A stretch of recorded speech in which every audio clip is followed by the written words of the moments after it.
I think what we really saw was that the common thread was this manipulation of human perception. So we had this hypothesis on, hey, what if coordinated narratives are being shaped by outside forces, by adversarial actors, and they're using techniques and tradecraft to change outcomes. And this was 2017, right? Just after the 2016 election where this blew up. 2017 was when people started think, okay, maybe something's a little fishy. But they didn't really understand the veracity and the widespread nature of what was really already happening at the time. See, we were thinking even then that perception was becoming an attack surface. And we set out to prove that.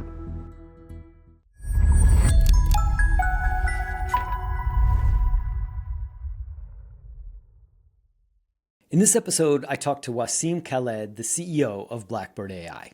Blackbird operates at the intersection of a lot of powerful trends, from cybersecurity to information warfare to deepfakes. Wasim and his co-founder started the company during the middle of the last decade to address disinformation and narrative manipulation. Their founding thesis was that perception itself was becoming an attack surface. That led them to spin up a startup that Gartner recently named the company to beat for disinformation narrative intelligence in its report on the AI vendor race. I talked to Wasim about how the company evolved from a lab experiment into a key player in national security and cybersecurity. In our conversation, Wasim elaborates on the concept of narrative attacks, their implications, and how Blackbird's solutions have adapted to the changing landscape, particularly the rise of generative AI, which has made it easier and faster than ever for attackers to create and distribute malicious content. We also talked about reactive versus proactive approaches, one of the timeless dilemmas in cybersecurity. Lastly, Wasim shared his tips for optimizing his time for maximum leverage as an executive. He also explained why if you're a leader and you're still relying on chatbots more than AI agents, then you're not keeping up. Trust me, you don't want to miss that part of the conversation. All right, so here it is, our conversation with Wasim Khaled of Blackbird AI. Wasim, I thought we would start by talking a little bit about why you started Blackbird. What was the thesis? You've been at this for a while, certainly a little bit before the AI boom took off. That's right. You've been working on some of these things, and the thesis that you had, as I understand it, has only gotten a lot more acute and a lot more powerful in the years since you began. So maybe when did you start and why? Yeah, absolutely. And first of all, Jason, thanks for having me on. Look forward to having the discussion. We started, my co-founder and I, Naushad Uzaman, we go back quite a ways. We're both computer scientists. And back in as early as 2017, I had gotten out of a prior startup. He was on a research team. He had worked at Microsoft Nuance in the AI space way back then. The problem that we were thinking about was disinformation and information manipulation. And there were a lot of people talking about fake news and bots, but that's not really what we were thinking about. Because what we were thinking about was we were seeing things online that didn't quite make sense. Markets would move, people would get targeted, institutions would get destabilized. It would be driven by conversations on social media. There were no cyber breaches or system failures creating this damage, which was more typical of, electronic warfare and things of that nature. I think what we really saw was that the common thread was this manipulation of human perception. So we had this hypothesis on, hey, what if coordinated narratives are being shaped by outside forces, by adversarial actors, and they're using techniques and tradecraft to change outcomes to their benefit, financial, reputational, societal, right? And this seems like kind of common knowledge now. But back then, I will be honest, some people called us conspiracy theorists when we said bot networks were shaping opinions online, right? They would say, and this was people, 2017, right? Just after the 2016 election, well, actually 2014 and 15 is when we first started talking about it amongst ourselves while we were doing other things. And 2017 was when people started think, okay, maybe something's a little fishy. But they didn't really understand the veracity and the widespread nature of what was really already happening at the time. See, we were thinking even then that perception was becoming an attack surface. And we set out to prove that. And that's really how the company was conceived. It really started as a lab experiment and ultimately became a prototype that ended putting us square in the middle of national security scenarios that we were helping national security organizations with. And of course, more recently, something we were concerned of even back then were things like artificial intelligence collapsing the cost and ability to scale what we call narrative attacks. So that's really what we saw coming really early on.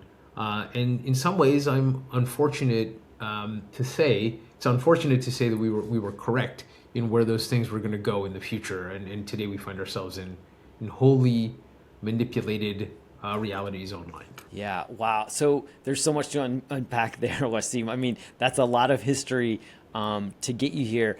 Maybe you could unpack, was your original thesis, was it about narrative attacks, or did narrative attacks, has that come to be the phrase you've used to describe this? Yeah, Yeah. tell us a little more about that.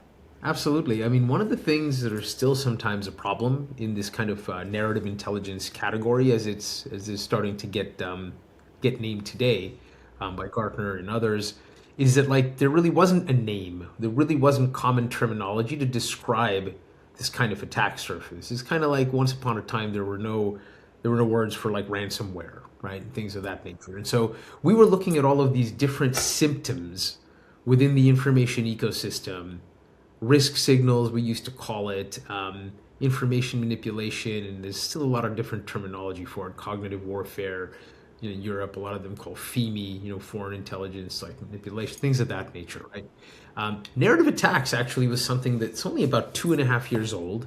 It was actually my team and I, as well as our CMO, Dan Loudon, just sitting in our office saying, like, we have to come up with something to actually got to put all of these things in a bucket so people can understand. So narrative attacks, as we describe it, is a coordinated attempt to shape belief and behavior at scale to create a real world outcome, usually harmful. Financial loss, operational disruption, executive risk, regulatory pressure, whatever it might be. A narrative attack typically would not have happened on its own. And that's the distinction. These are not trends or sentiment. They're forced narratives without people actually knowing, right? And that distinction really matters because enterprises nowadays in these scenarios don't fail due to like one thing that you might say in the news. It's like, how is that narrative carried? Who is it delivered to? And who's really driving that? So when perception drives decisions before the truth catches up and you don't understand what's happening, you're really on the back foot. And we put all of these things into this term so we could call it something. And then we could explain it to people. There's been a lot of education over the past few years, but people are really starting to get dialed into the problem set now. So when you started this, over a decade ago now, you had this theory that this was a different attack surface. It was an attack surface that this wasn't code related, or maybe it was. Was it code related in some cases, or was it mostly, other forms of misinformation and disinformation? I think the key thing here was it's an opportunistic situation, right? Because there's always going to be things that people can latch onto that can create controversy and attention.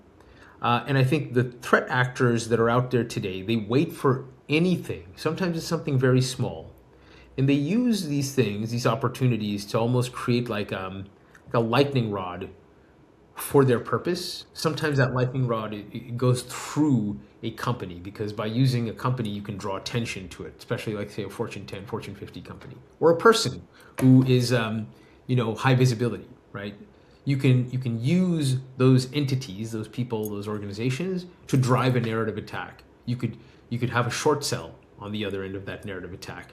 You could have a very like partisan agenda or political kind of situation that might be brewing around like a geopolitical conflict, and use that to damage a company because of a position they might have taken. And the goal there is a narrative attack has some form of synthetic amplification behind it, right? And very specific targeting. I think that's the thing that really differentiates it from what just bad publicity or organic conversation tends to be. At the moment you launched this, or that you started the work of the company, I guess I should say, This was at a time when, in the 2016 election in the U.S., the sort of fake news, right, became a term, and this there was also like fake news about fake news. Like people would call, if they didn't like something, they would call it fake news, right? And so, but there was this charge or perception, or and even it went to the level of investigation around, did threat actors, Russia in this case, did they manipulate forums and things like this to change sentiment and that kind of thing? When all of that happened, this was right as you all were getting started. How did that play into the ways that you all thought about it, and sort of the work that you thought you could do to help alleviate some of these Yeah. what had suddenly burst on the scene as a really challenging situation where people couldn't be sure about Yeah. what they were reading online was I true. think in some ways, it didn't really change our thinking much because we were already Okay. 2 years into like examining the ecosystem, and a lot of that ended up being noise in some ways because the mechanics, the tradecraft of what was actually happening in the environment is what we focused on the most. Meaning, the notion of whether or not something was true or not, right? That was something we really didn't look at as much in the early days after like even spending a couple of months in the space, because what we realized was what people really need to understand is any narrative, whether it is demonstrated to be true or false or contextually accurate, a narrative attack can happen whether something is true or not. It's more about how is that narrative being propped up and driven. So our approach was always looking at networks. So that was one area where we really uh, deterred from the traditional thinking. The contagion-like effect and spread of any narrative, whether it is accurate, true, false, actually is a really good indicator of intent and tradecraft and threat actors. And so we have never purported to be kind of like this like a true false indicator because of all of the gray area that exists within narratives, nuances, and just human opinion. But it becomes really important to understand if someone is trying to drive one narrative over the other, two specific groups with bot networks, if there's state actors driving those narratives, those are the indicators that we really focused on and that we really still do focus on today. When did you release your first product, and what was the first ways that you approached trying to solve this challenge of manipulating Yeah. information? Well, we launched a like an engine essentially when we first came to market back in 2021 that could look at massive amounts of data and just sort it into narratives, networks, actors. Here's the Okay. narrative. Here's how it's spreading through the networks. Here are the actor groups and communities that are trying to drive it in a manipulated manner, right? That turned into a more SaaS-based dashboard. We call it the Constellation platform. We Okay. launched that back in late 2022, primarily to enterprise customers, so Fortune 50s, Fortune 500s, crisis comms companies, companies like Weber Shandwick under IPG. We're using this quite extensively to help understand how narratives spread. And then from there, especially in the last 12 to 18 months, cybersecurity and threat intelligence has become a core focus of ours because this problem has become a core focus of many people in threat intelligence space. And so that's really how it's evolved. Started with this national security product, or engine API that we launched, going to our own product for enterprise, and now we're again providing API that is actually agent-based API, agentic response systems with API are going to be our newest products a little bit later this year, but heavily targeted towards cybersecurity and threat intel. One of the biggest challenges in these kinds of spaces and having products like this is like you don't often get credit when nothing happens, right? Like if nothing happens, that's great. Like you accomplished it. But nobody says, thank you. Nothing has happened for a while. In cybersecurity, of course, that's the way. Is it that way for you all? What does success look like for your customers? And do your customers say thank you for helping us do, X, for not being the victim of these kinds of crimes or misinformation. How does that look like for you all? Companies typically are thinking about using us for strategic decision making, often at the C-suite level or at the board level. And what they're looking to understand again is why are we central to this narrative, and how do we respond to it? And sometimes do we not respond to it at all? In terms of nothing happening, I mean, when we're deployed, there's one or two things. Most of it is because something did happen already, and they want to prevent it in the future. Happening again. So a lot of this stuff is reactive. Okay. Given that this is a new category, right? It's not something that people are thinking about right off the top of their head. Proactive customers are less frequent than reactive, right? And therefore, you don't really have this scenario of like, hey, nothing's happening, because they come to you in a mess, right? You're helping them clean something up, basically. Yeah. So that's, it's like incident response. Think of it as like post-incident response analysis and monitoring, like in the cybersecurity space. However, we do see signs in our pipeline and otherwise that there's a lot of proactive thinking going on now, right? There are a lot of people who have nothing that has happened to them, but something's happened maybe in their industry or to a peer. And they understand that this isn't a black swan event anymore, that you're kind of just waiting for something to happen to you unless you have something that can have early leading indicators. Particularly true for a lot of Fortune 500s around executive protection. So one of the products that we launched about a year ago now, something we call Raven Recon, and that is around executive protection across 26 different risk factors that happen almost in real time across different platforms to help understand if your executives, your CEO, any of these, like say top leadership teams or your employees and teams are under physical risk, potentially based on narrative risk. And that ties in more with the CSO, the Chief Security Officer, and physical protection. So what we have found, and what's really interesting about that we wouldn't have really thought about like in the early days of the company, is narrative risk is kind of parallel to this transition happening in the cybersecurity world around really focusing on cyber physical risk, right? What's happening in the electronic space and the direct spillover into the real world, critical infrastructure, supply chain, physical protection. And so it's interesting to have started to get pulled in on a lot of those use cases as of late.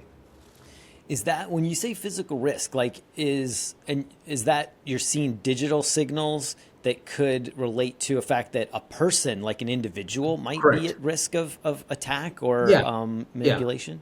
And suppose it's something where you see a groundswell of negative sentiment, but not just sentiment, like a number of other risk signals that we can look at. They might say, hey, if this is happening, everybody in the airline industry that is like of leadership might have to go from what you thought might have been green to orange or red from a physical protection posture, right? Whereas if you're waiting for someone to show up in your lobby at your house, which is typically what physical protection looks at, you could be very late to the game. And so this is a earlier leading signal that you might want to elevate your posture. Gotcha. Okay. So in that case, it is a little bit proactive, right? Helping find, because cybersecurity at the end of the day is all about risk. And all of our technology and use cases are proactive. The question is whether the clients are proactive in actually coming to us when nothing has happened yet, just because they know it's a must-have. So we aren't there yet as a category because it's new.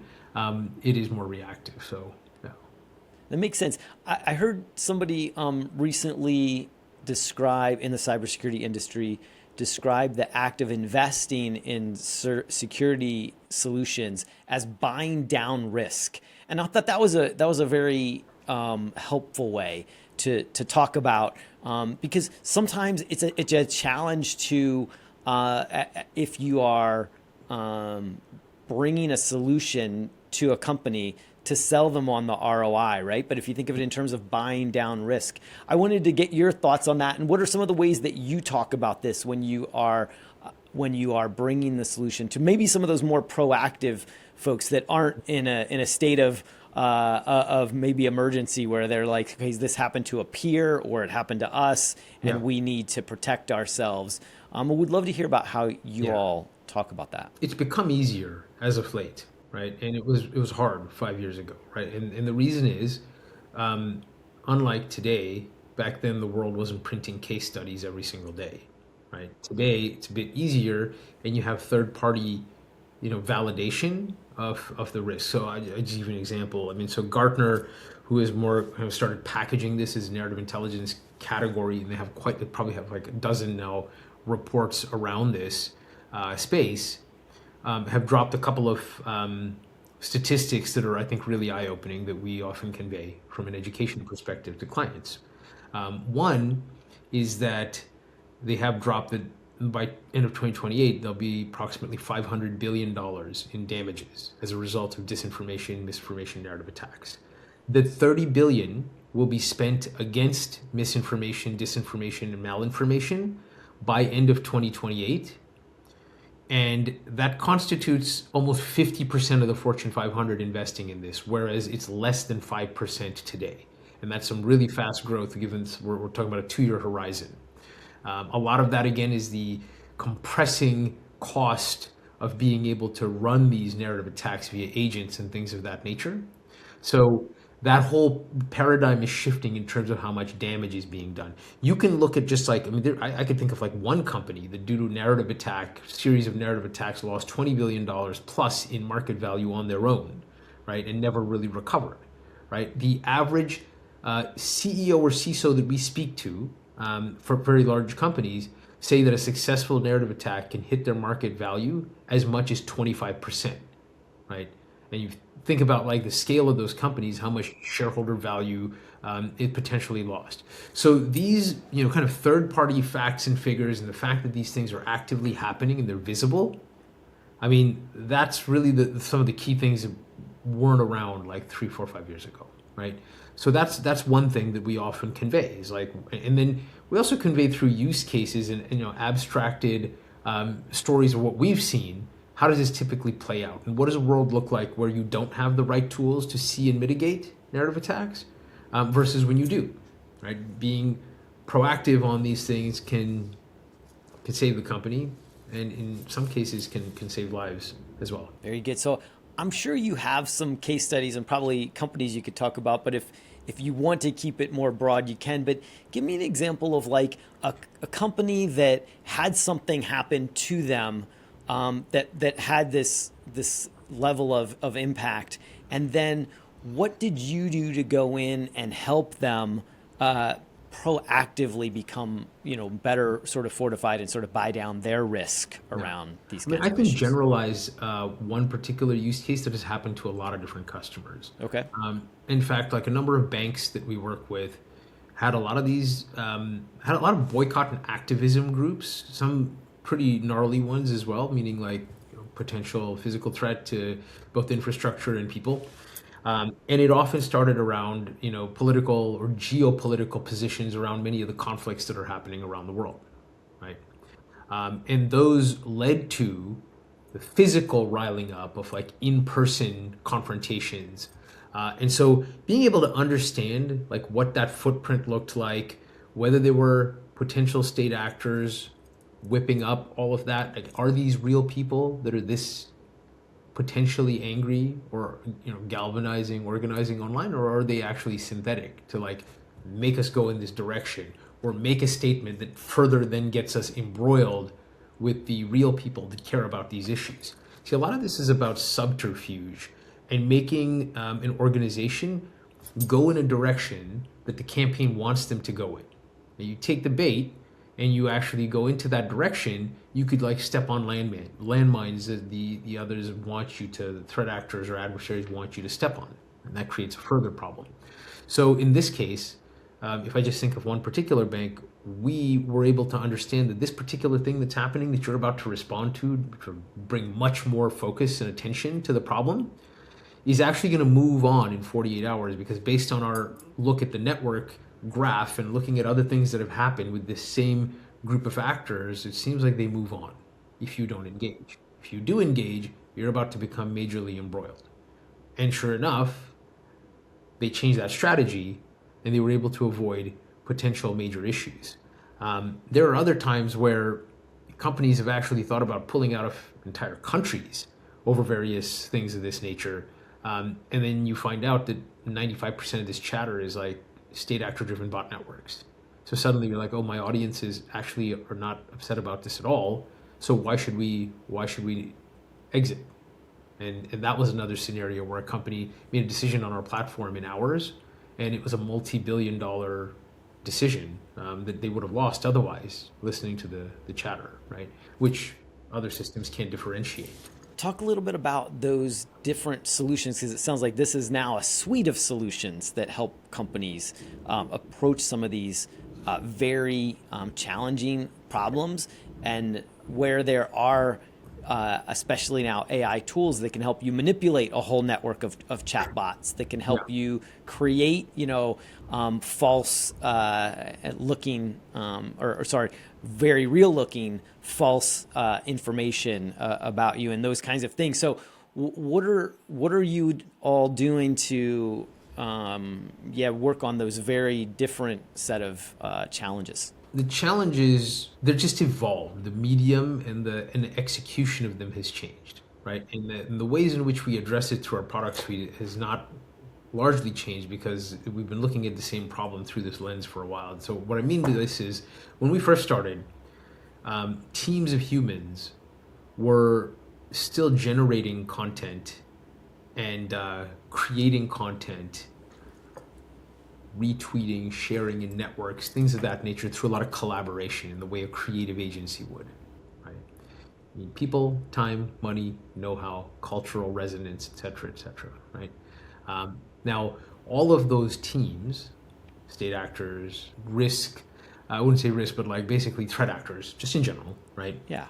They become equipped with the same AI-driven tools and ecosystems that we all live in today to accelerate our work. So they have now been able to accelerate their work, right? So they use those same techniques, but they can teach agents and they can teach AI to sound like who they need to sound like, and more recently, actually build entire agent networks that can create like threads of comments and things of that nature. So just like everyone else, you can do more with less people with better tech, right? So the platforms that we provide, let's say we take Constellation. This is a deep investigation tool that looks at how narratives spread through networks and actors. Now, sometimes you're not going to be able to determine if it's actually agents. However, you'll certainly be able to see patterns that deviate from what normal human conversation look like, because that's something you have a history of. So it's like the bifurcation of how narrative spreads, that fingerprinting signature. You can then say there's something different happening here, and so it requires a different response, right? And so a big piece of this is being able to see how those synthetic networks work and how they move those narratives through. And being able to see that lets you decide how to handle each narrative attack differently based on the properties that you see. So that's Constellation's our deep investigation tool. We have a product called Compass Context, which is another agent-based tool, which is a context checker. You drop in a link, video, an image. You need free-form text on something you want to know about. It does all that research for you, gathers it up, drops it to you in a one-liner or a paragraph with sources, so that you can understand what's happening there. And that is also integrated into our larger platform in case you want to analyze data inside that platform.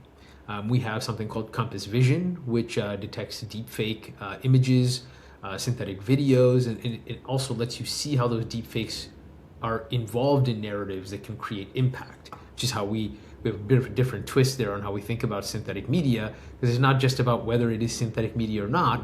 It's about like where is that traveling and how much impact is it actually doing within the information ecosystem. I guess the last thing is like I would say is right now one of the biggest things we're working on are taking all of our framework, our API, something we call the unified context graph, because that's what we've built over the past 7 years or so, using it to train up agentic systems that can actually be Intel agents that can tell you within the platform recommendations, best approaches, and something that requires less subject matter expertise and less work from our own human Intel analysts, which we used to also deploy for a lot of companies in the past, right? And so a lot of these things are now being trained up so that agents can actually do the work within these network graphs and within our system. And that's something that we're working on in the first half of this year. Very good. So that does bring me perfectly to what my next question was. You started this before the AI boom. Blackbird began obviously before the sort of the more recent AI boom, especially around generative AI. We know that has empowered a lot of the threat actors in this space. What does it mean for your company? How has these new capabilities with agents, which I know you're already working on, as well as the capabilities of these models, which are advancing, in very, very large steps. How's that changed the game for you all? How are you integrating, into the into that Yeah, so we were always an innovating? AI company from the early days. Okay. My co-founder, for example, I mean, he did his PhD in artificial intelligence way back before the boom, for sure. Okay. And so we had a pretty large machine learning and AI team since the early days.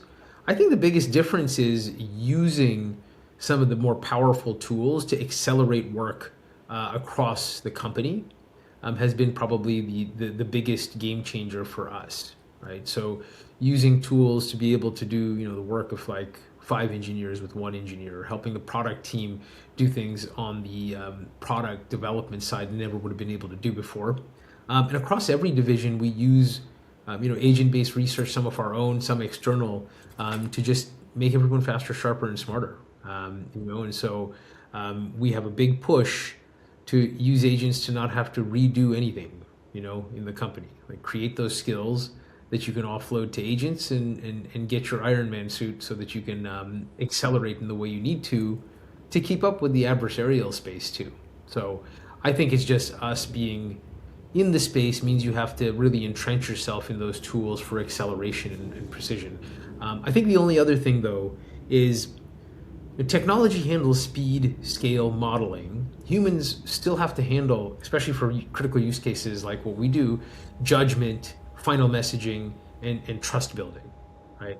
And I think there's a lot of companies and a lot of people that we speak to is thinking it's either or, right? So AI ends up becoming one, early warning and signal processing, and a decision support layer. That's the way to think about it. That lets still the humans in the loop act before something escalates, but there's a lot of buttons to push still to make sure that the right thing happens in the end before you pull the trigger. Humans have to turn some of the knobs and then ultimately make the call on things. I mean, if we're really talking about like the path forward for humans, they're pretty much going to be like the knob turners. That's going to be our primary function. Very good. How about do you have to create some of your own models to do some of this work? Do there's a real push on like small language models and domain specific models, or are there specific models that you use to get some of the work done that are helpful? I mean, we have thousands of classifiers, right? But in terms of like small models, foundational models, it's just not something that we've really delved into because we have really created more of, again, like our core technology is almost like guardrails for those LLMs and models to be able to do things and reason in the right way. So I go back to our core technology being something like we call the unified context graph. It's like a relationship graph and a fingerprinting signature around this category, around these kinds of incidents. And so I think the key part there is without some sort of guardrail like that, it can very much be like garbage in and kind of garbage out. And by that I mean it's like kind of looks like something's happening, but to someone who's got a trained eye who then looks at it, they're like, well, this is just kind of like pedantic drivel, AI slop, whatever, right? Add in something like our context graph, and suddenly that thing sounds like maybe an Intel analyst with 20 years of experience now, right? It's telling you the things that you need to understand. And then over time, as our users use that, those decision traces that they're making make the system smarter, right? For everybody.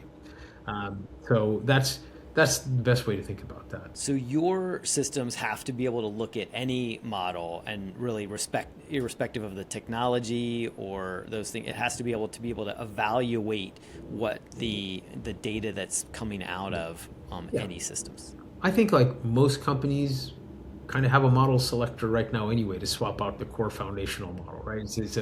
It's a component of either like cost or maybe some specialization, but most of it is about using your like internal IP, whatever that might be. For some people, it's knowledge bases. For our space, knowledge bases don't really work. It's more Okay.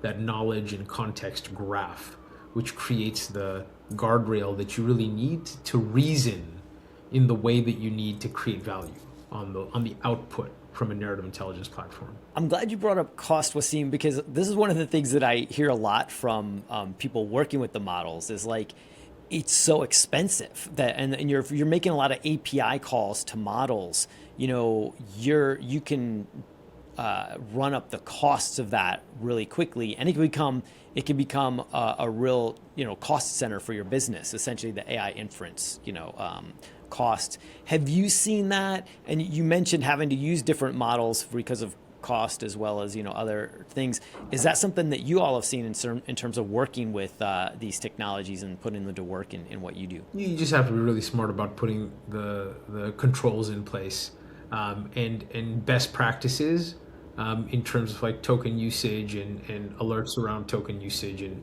everybody needs to be kind of indoctrinated into the fact that they just have to be conscious of certain decisions that they make and what kind of impact there is. So we have a lot of internal dashboards we built around that as well, just to make sure that we have a good understanding of it. But ultimately, for what you can do with it and how much it improves the product and accelerates like work, I mean, it's no question that it's definitely worth it.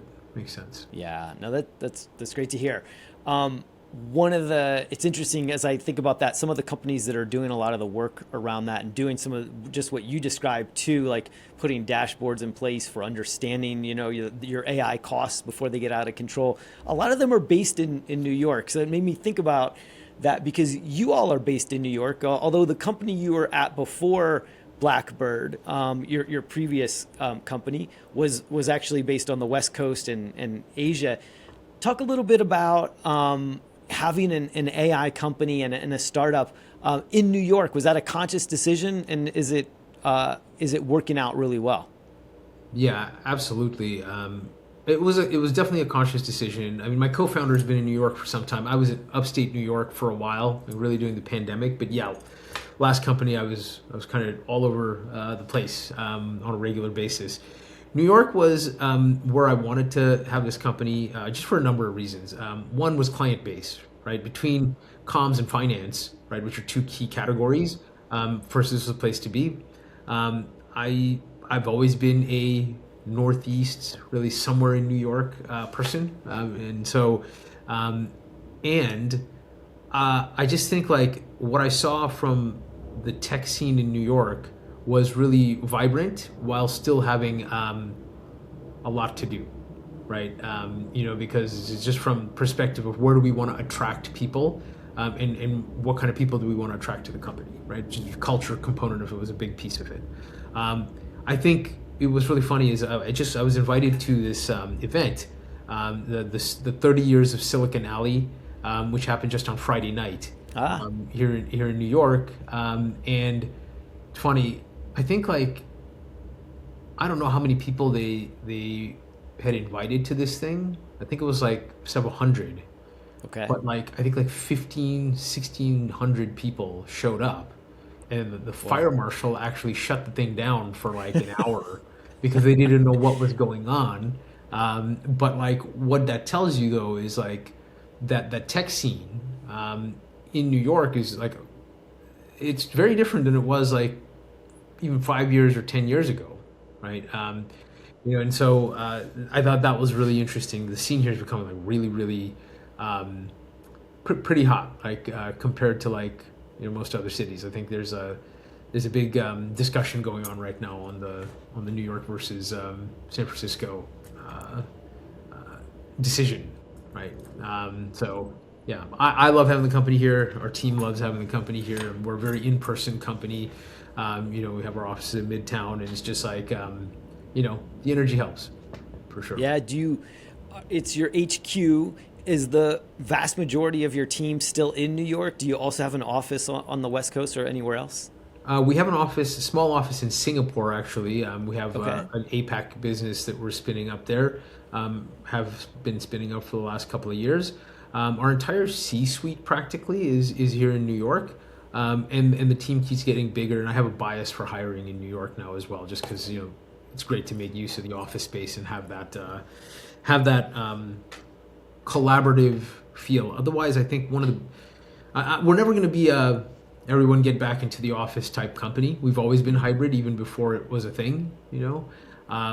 But you can't really beat in person when it comes to like some of the bigger lifts, right? And I think the biggest thing that is hard to see when you're not all in the same place is you can't really see, the teams can't see the efforts that all the other teams are putting in, right? Because they're Sure. removed from the day to day. You can't go look at the bullpen, look at what sales is doing. You can't go see what the engineers are doing. And so, I think that part of it is, we bring people together as often as we can, whether it's for offsites or whether it's for hackathons or whether it's for sales kickoffs, any opportunity we get, we want to do those in person.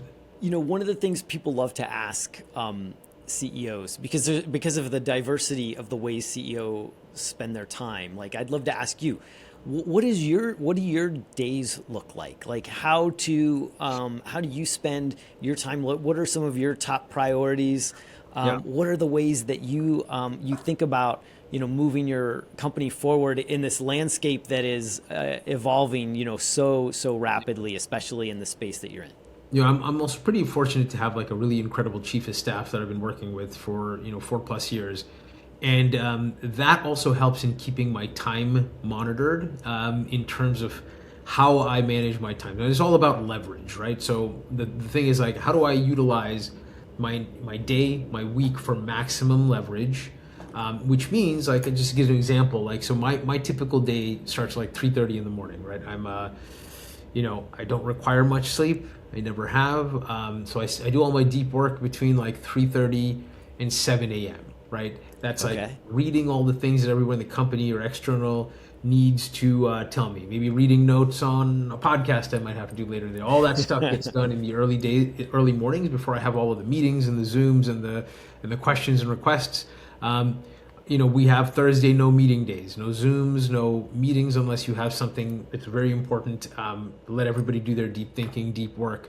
And then, like, my days are broken into things like that where I might not have any one-on-ones whatsoever. So it's broken into kind of like work streams.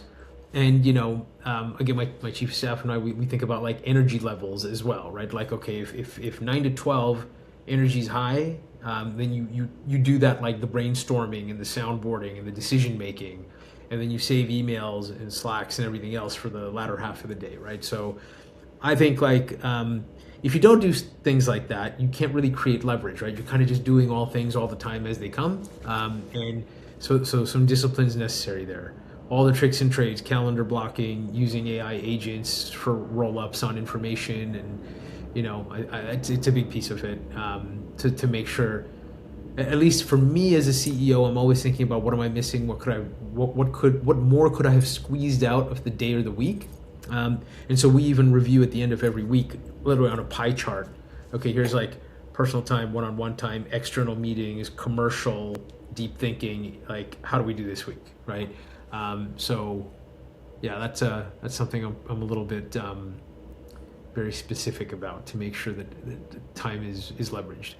Yeah, that's really smart. You mentioned that inside the company that you're using, AI tools to enhance, what people are doing, productivity wise. How about you? Like, what AI tools do you use that are helpful to you? I mean, Claude Code, of course, is something that I absolutely use, and I have a whole bunch of really interesting sub-agent networks that I use to help me think about problems. Everything from like, digital twins of very smart people I might want on my advisory board to, having a lot of ingestion around a lot of our key content, so that there's a lot of memory retention when I'm talking to like an agent. They understand the business, understand how I think. My chief of staff, for example, uses a ton of agents to roll up like my daily briefs, all of the to-do items that are happening in our different like transcribed records, so we can look at actions, decision items from different meetings and see that they're getting done. So for me, it's like the office of the CEO is like hypercharged by all kinds of tools. Lindy is another really good one that I like. Lindy is like a agent network that you can build and kind of coordinate to do different things like research. I think my go-tos are Claude Code for specific things, and then Lindy Agent. I still use some ChatGPT as well, but man, if people are still using just ChatGPT and they're not exploring things like Claude Code and like skills within Claude Code and whatnot, it's already behind the curve. Although every day feels like you're a little behind the curve as it relates to all of these tools. For sure. Those are some great takeaways to share. Wasim, thank you so much for your time. It was a Absolutely. pleasure having you on the show. Yeah, thanks for having me.